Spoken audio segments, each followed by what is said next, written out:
might surprise you, but when my students come to me and tell me they have doubts, I don't freak out. I don't gasp in shock and horror. My first response is to say, that's fantastic. Why? I mean, as a high school teacher for years, I feel like I spent a lot of my energy just trying to persuade students, hey, you should think about whether the Bible's true or not. You should think about why God allows evil. We should wrestle with the question of evolution and creation and intelligent design. And some would care, some wouldn't. But as soon as a student comes to me and says they have doubts, I'll say, this is fantastic. Because now you're at a point in your life where you see the importance of these questions and you're willing to really wrestle with them and try to own for yourself what you believe is true. This is a good thing. It's okay. Maybe you have questions about whether Jesus really is God. Maybe you have questions about whether Jesus is the only way to get to God, or why God allows evil or suffering, or could there really be a place called hell? Rather than looking at this as negative, see this as an opportunity in your life and realize that you're not the only one who's had doubts. Many people have gone before you, had big questions and found satisfying answers because they were willing to seek after truth. But you know what?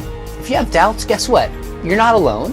In fact, you're in good company. A lot of people don't realize, but even the apostles had doubts even after they had spent their life with Jesus when he did miracles, and even after they had seen him raised from the dead. In fact, at the end of Matthew 28, right when Jesus gives his great commission to the apostles to go out into the world and make disciples, it says that they worshiped Jesus, but some doubted. So don't beat yourself up if you have doubts. It's okay. It's great to have doubts. But what is not okay is to just let them go and to not seek and try to discover truth. In my own life, I grew up in a Christian home. I have parents who've worked for decades with a Christian ministry. When I was probably 19 or 20 years old, I started having some serious questions about what I believe. Some not just intellectual doubts, but kind of emotional doubts. I remember sitting down with my father over coffee and I said, Dad, I want you to know something. I want to know what's true. But I'm not sure I really believe that Christianity is true, not knowing what he was going to say. He looked to me instantly, he goes, son, I think that's great. My first thought was, Dad, did you hear anything that I just said? He said, I did hear you. He said, I think it's great because it sounds to me like you're committed to truth.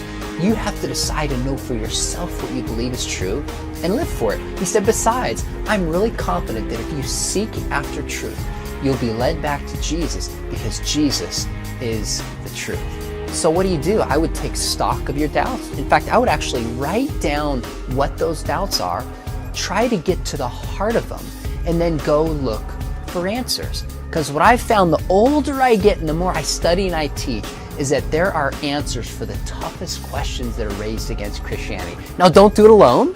Some people are tempted to separate themselves from their community, go find truth and come back. I think that's a mistake.